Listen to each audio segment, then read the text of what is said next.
Welcome, everyone. Thank you for joining us. My name is Brittany Quemby, and I am the Managing Marketing Director here at HITMC. And I am here today with Goel Jasper, who is the Managing Partner and Digital Health Innovation Lead at Fin Partners. Welcome, Goel. Thank you for being here with us today. Thanks, Brittany. This is great, and I'm really looking forward to it.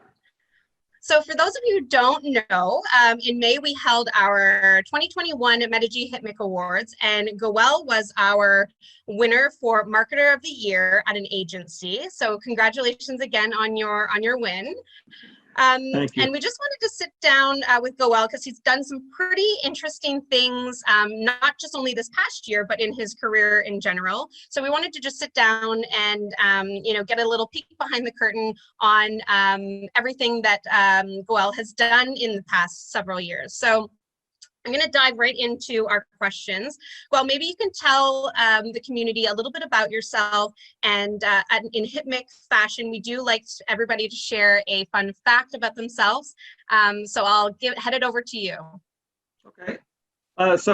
Even though I'm based here in Israel, I actually grew up in the States and spent the first 33 years of my life there.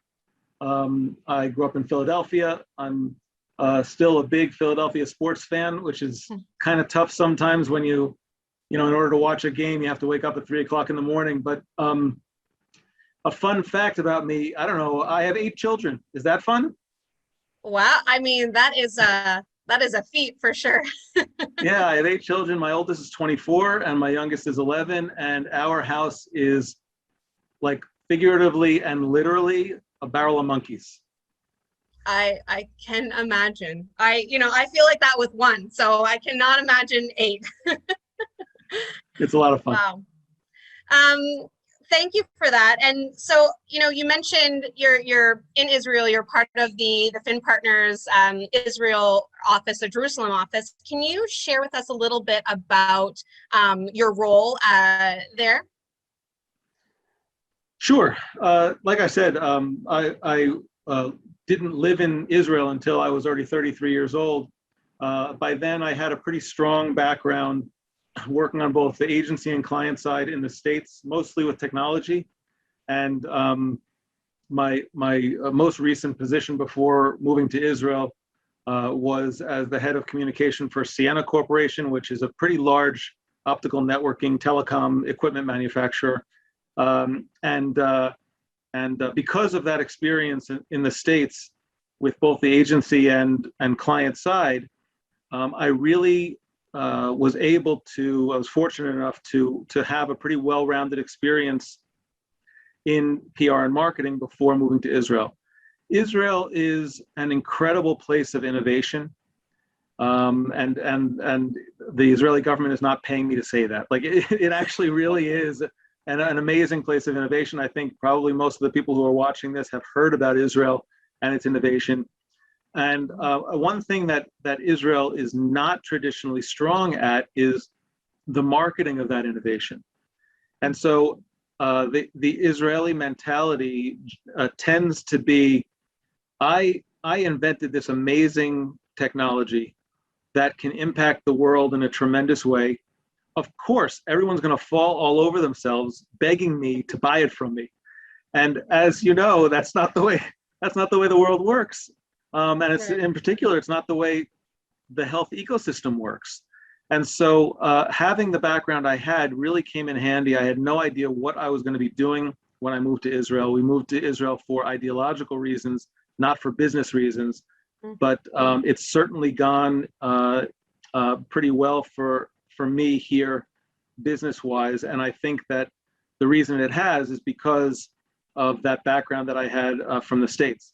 In terms of what I do here and what we do here, I have 25 people here, and we focus on exactly what you would expect given the background I just walked through, which is we help Israeli innovators in the area of health communicate to the world. And they appreciate us because in many cases we have to first educate them about how complicated the US health ecosystem is, how fragmented the system is, and only then do we start putting together a marketing plan and implementing for them. So we have the opportunity to be real partners with these companies, and that's obviously gratifying and fulfilling, and so we're fortunate.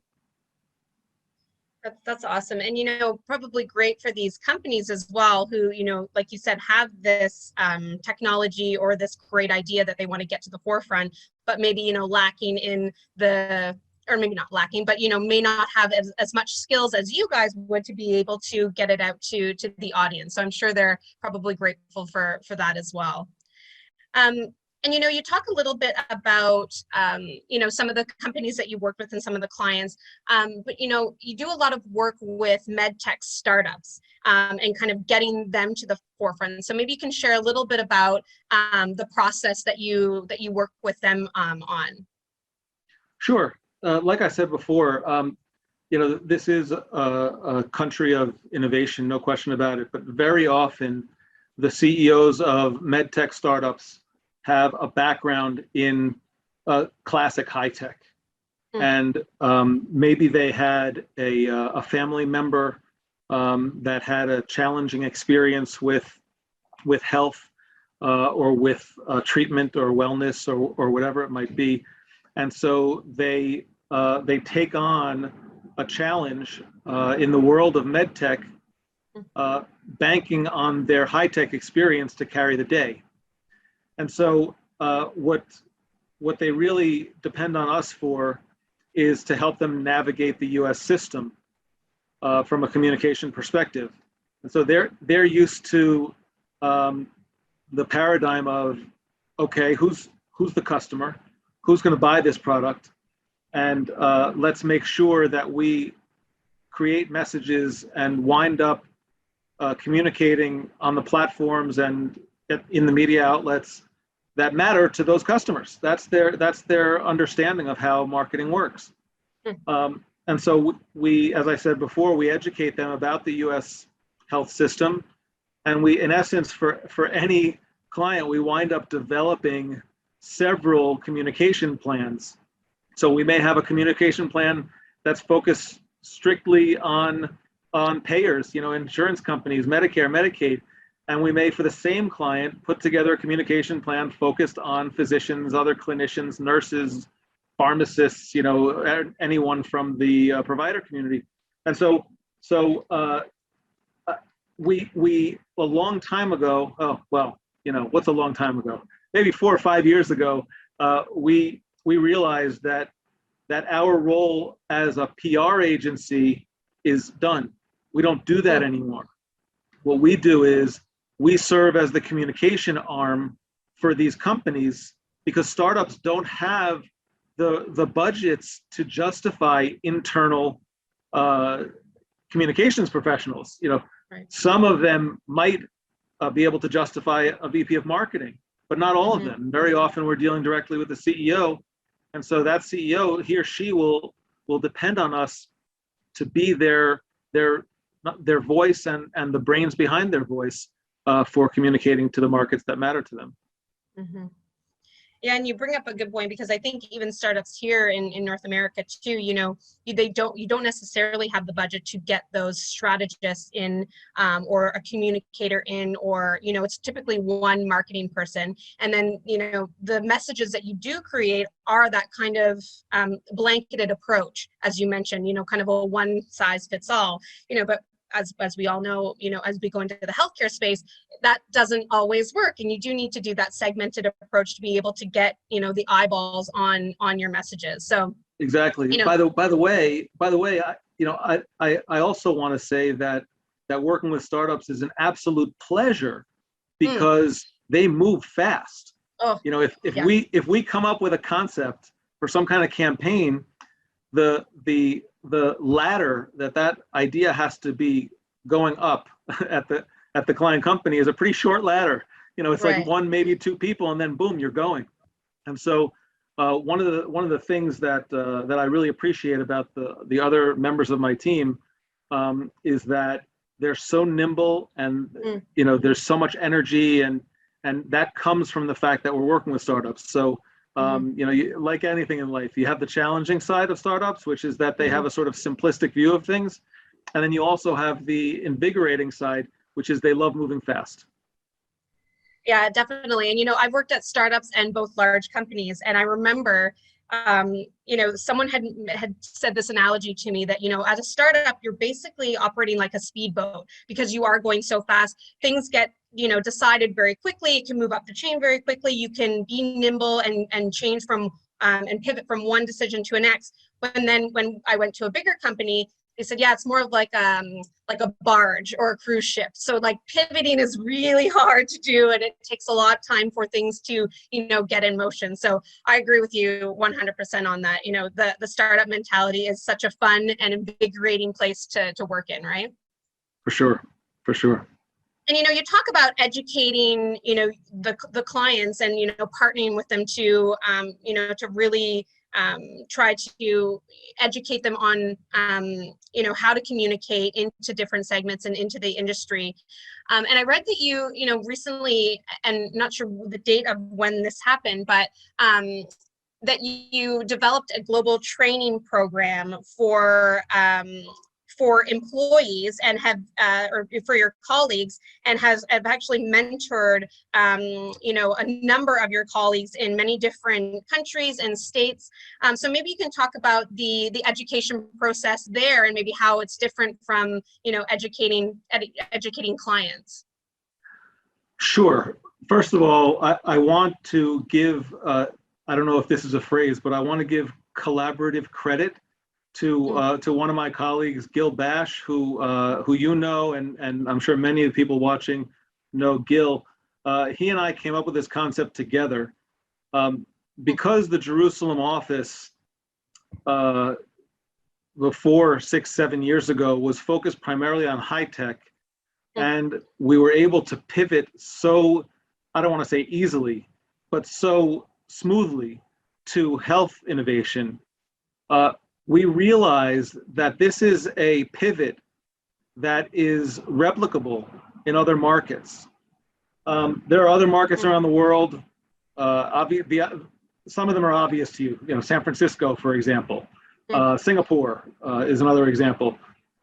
Markets that are sort of innovation-based.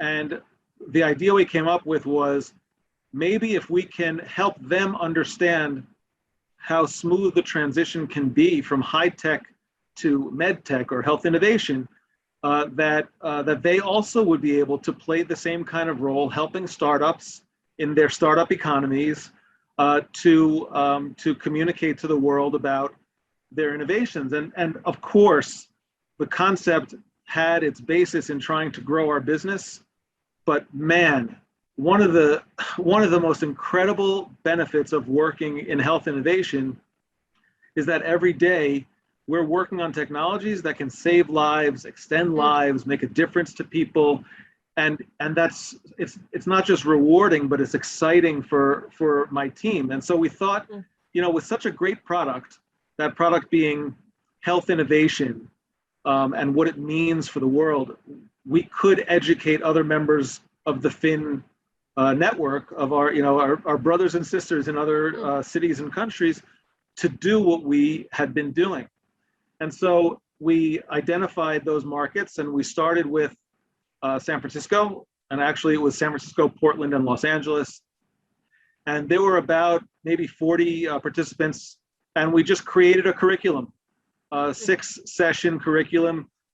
You'll love this. The first session was, let's show you how similar health innovation marketing and communication is to high-tech communication and marketing. So that, from the very beginning, we would show them, don't worry, there's nothing to be afraid of here. It's actually quite similar. And then, of course, we went through the differences as well. And one of the differences, and this was a key component of the program, which we then also did in Singapore and also for our global integrated marketing / digital team, was those sort of landmines that you have in the world of health that you don't have in classic high tech.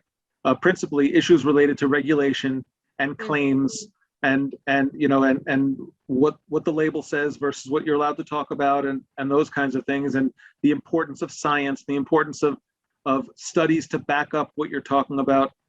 And so it, on the one hand, showed them that it's an area that's not too far of a departure from what they're doing, and on the other hand, demonstrated to them that it is acceptable to be a little humble about entering into this world, because it's a world where you have to communicate enthusiastically but carefully, so that you're not overstepping. It's been a great program. I'd say overall over 150 people have been trained. Wow. Yeah, that's brilliant.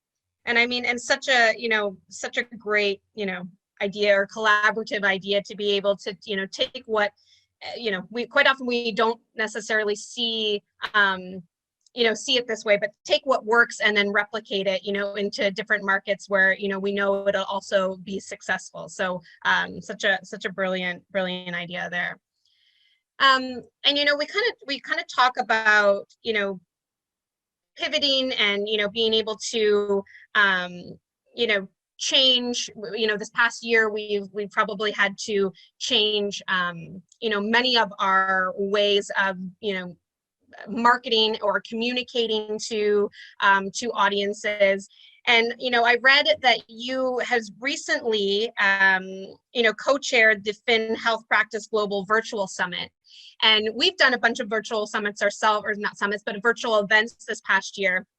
And I'm just curious, and I think a lot of people are curious of, if you could share your recent experience and, any tips that you have, because I think what we're realizing is this hybrid model of maybe a little bit in person and virtual is going to be, here with us for quite some time. We even see it at HIMSS coming up, and some of the other, big health conferences are coming up. So maybe you have a little bit of advice or tips you can share based on your experience as co-chair. Great. Yeah, I co-chaired it with Christy Kuhl, who was just named as Gil's successor as the head of the health practice at Finn. Right. And I cannot imagine a better person and stronger professional to be that in that new role. I just think the world of Christy. So I'll tell you what we did as an illustration for sort of the philosophy behind it. I think that's more interesting than talking about the philosophy and then the implementation. We developed we normally about every 18 months, the whole health practice gets together to talk about where we are and where we're going and those kinds of things. And so the initial thought was, okay, so we'll do that, but we'll do it virtually. Now the issue with it is that normally that kind of event, which is done in person, has sessions that vary in length from somewhere between 40 minutes to an hour. And so Christy and I said, let's do something different. Let's create a summit that's like an episode of Saturday Night Live, where we'll have skits and monologues and commercials, and that will be the event. And we'll do it 2 days, 2 hours each day, with no session more than, I think it was no session more than like 10 minutes or something. I mean, it was like really, really rapid fire. Just, and now we'll get into the philosophy with the thinking that everyone's just on Zoom all day, and the last thing they want is to have to sit through 4 hours a day for 2 days of just droning on. And so the monologues were people talking about certain areas of expertise, but again, very quick. The skits were certain games and other features to help people get educated and learn about certain things. And then the commercials were 90-second case studies from different clients we work with. That we, the members of the team who work on those clients develop those case studies, those video case studies for this event. And so it was like we'd have a session, and then the session would end just like on Saturday Night Live. The skit ends, and then in comes the commercial. And of course, on Saturday Night Live, you never know when it's a real commercial and when it's a fake commercial until you're into the commercial. But in this case, obviously there were no real commercials. And so everyone would just wait for the commercial to run, and then we'd come back from the commercial and they would see Christy and me, and we would say, welcome back. And it was a terrific event. And demonstrated that a little creativity, and I do mean a little creativity. I don't want you to think that this was any kind of genius thing. A little creativity goes a long way, especially, and this is all what marketing is all about, especially when you're sensitive to how the human mind thinks. And we knew what our audience was, and we tailored it toward what would work best for our audience. Yeah, that's great. And you're so right in terms of I think everybody, even during the the height of the pandemic last year, was very probably burnt out. And even probably before then, people didn't maybe want to sit for 4 hours in front of their TV. I think COVID maybe brought that to the forefront, but I think even before, people were like, don't think I want to be on there for 4 hours just listening to someone, talk at me. Right. And I have to say, you guys followed that rule also with HITMC Awards. Like, it was rapid fire also. It was really good. Nothing was on that screen for too long. Right. No one was on the screen for too long. It kept moving, and I think it kept people engaged.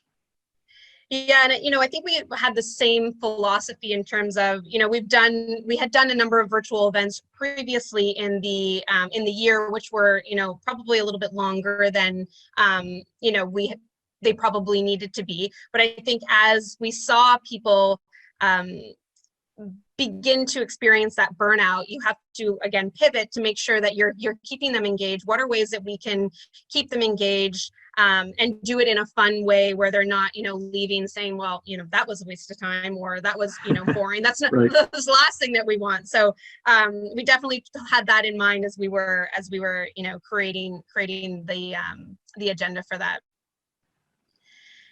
And we talk about recent projects we talked about past projects, but I'm interested in terms of are there any recent projects that you're getting excited about this year as we're kind of moving, I guess, not somewhat away from the pandemic, but into maybe some different waters? Are there any projects that you're really excited about? I certainly don't want to use this conversation as a way of talking about specific companies and how they're going to be the greatest companies in the history of the world. But I will tell you that working in a market that's innovation focused is pretty darn amazing from the perspective of just seeing these things that you would think are science fiction. It's unbelievable when you have these amazing minds putting their energy toward health innovation. We see amazing things. I'm particularly interested in, we have two clients, again, I'm not going to mention their names, but they're both in the area of behavioral science, which some would say is sort of the next frontier for AI. Understanding not just how we can use data to sort of see things and predict things, but also how we can use that to impact people's behavior in a real way, and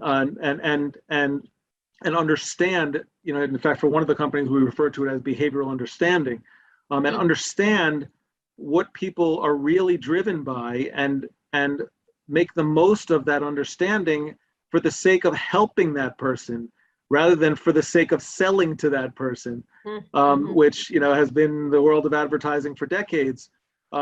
And so it's just exciting to me when you can see a technology that can help diabetics take the proper steps, both literally and figuratively, toward leading healthier lives, and working, so to speak, around that person's preferences and schedules and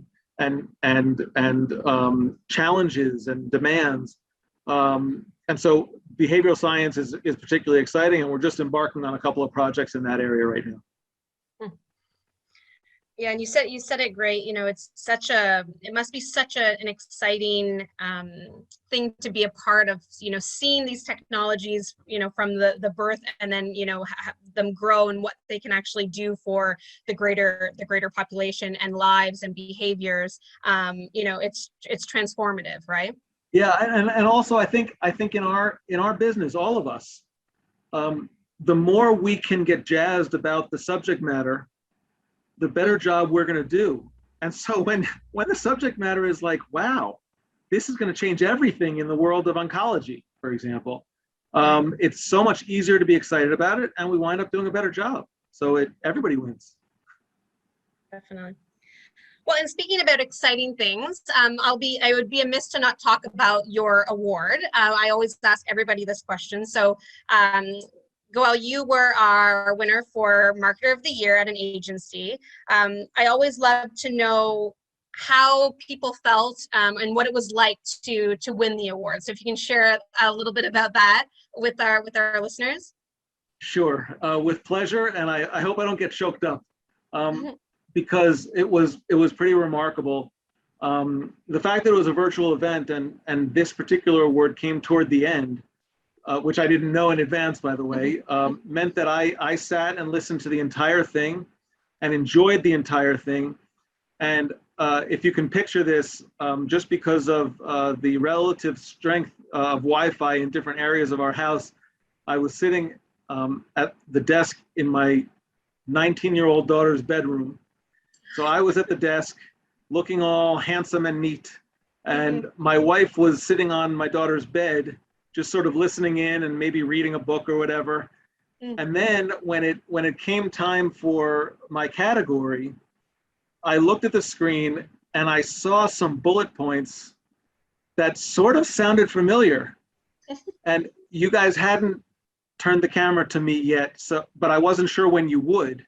So I'm like, almost like a ventriloquist. I'm trying to like talk without moving my mouth. And I'm like, Gila, I think I won. I think they're talking about me. And then sure enough, it happened. And it's amazing when it was clear that it was me, the first thing that came to mind, and I apologize if this sounds cliche, the first thing that came to mind was all the other people at Finn Partners who are so great and who put me in this position, both people above me and people who are not yet at my level, all put me in a position to be able to win this. And so I know it sounds trite, but like it's everybody at Finn who won this thing, and I get the trophy, which is kind of cool. But that is literally how the whole thing played out, and it was just amazing. Oh. And that makes me so happy. I love picturing you in your daughter's room with your wife beside you and you on the bed. It's just such a sweet moment to picture. So thank you for sharing that with us. Yeah, it was great. It was great.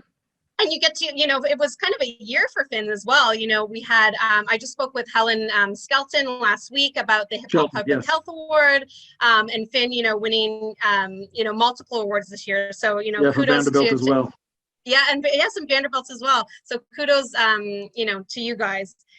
And so, let's talk a little bit about Finn Partners for a second. We kind of talked about what, some of the work that you're doing, but what gets you most excited, about working for a company like Finn Partners? Wow. Okay. It's a great question.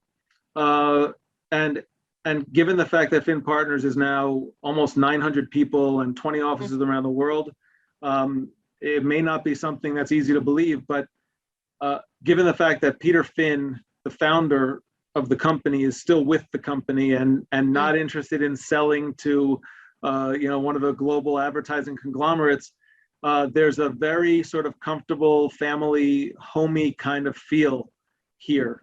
One of his stated values is that at Finn we work hard and play nice, and that's really true. We leave money on the table for the sake of providing our teams with a great work environment, working with clients who are not only doing incredible things but are also really nice people and good people, and that to me is the special sort of fingerprint of Finn Partners. Yes, we do great work. Yes, we're innovative in terms of marketing programs and creativity and all that stuff. Sure, we do it all. But being able to walk into the office in the morning and genuinely care about our colleagues, that's what's really special. Yeah, and I think, Come if work you with don't, us. yeah. Well, and if you Join the don't, Jerusalem office. yeah, seriously, I mean, I'll get on a flight, right? But it's so important because you can do great work, but if you don't align with the values of a company, what's worth, is it really worth working with a company that you don't align in the values, and you don't love getting up and going to work in the morning? I think quite often people just stay in companies because they do great work or for the namesake, but if you're really not aligning on values, for me personally, that's just not something I'm willing to Compromise on. to compromise on. Exactly. Yeah, exactly. I'm with you.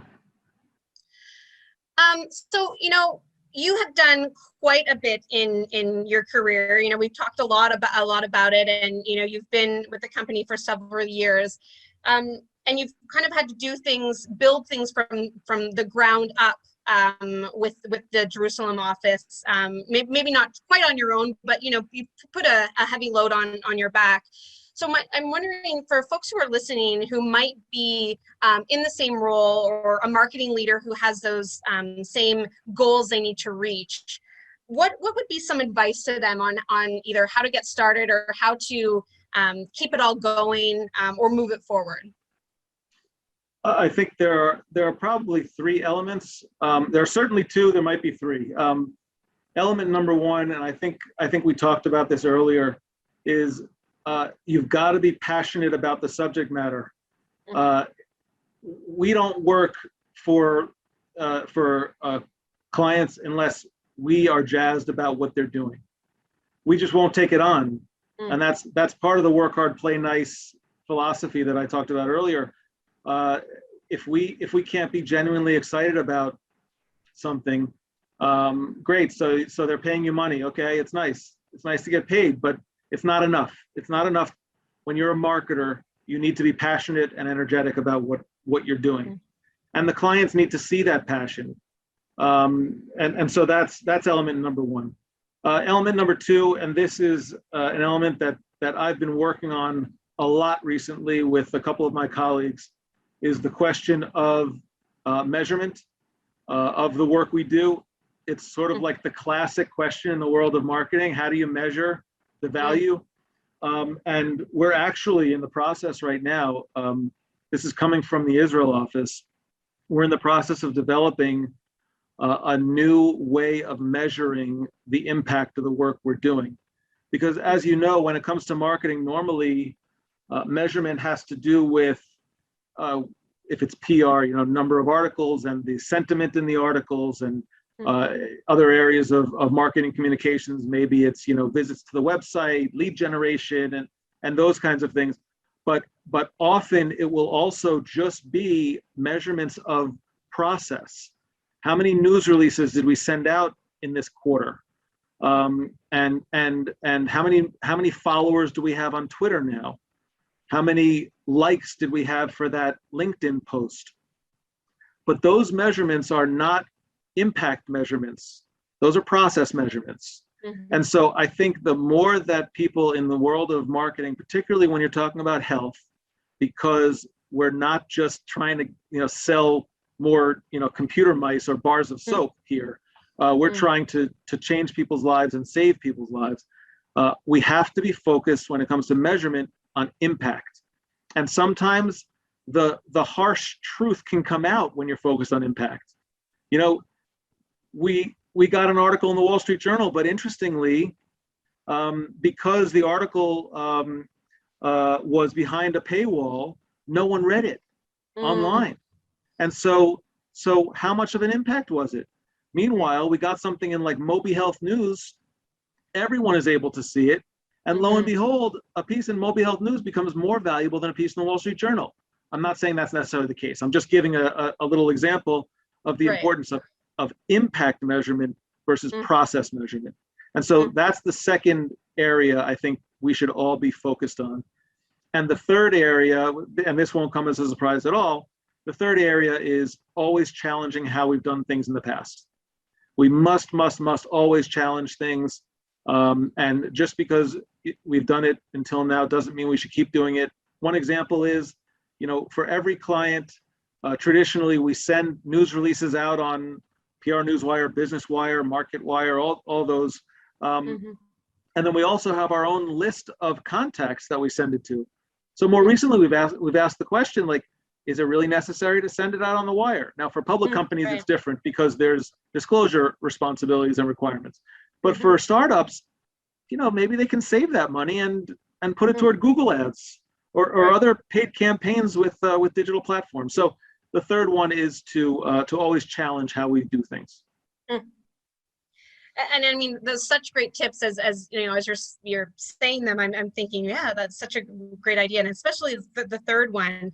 I think a lot of companies, and even probably a lot of our listeners are, some of them are small marketing teams or small companies who might not necessarily have the capability of doing those big business wire, market wire. So to be able to challenge yourself to use your network or your Rolodex per se of people to help you get your message out there is such a great piece of advice.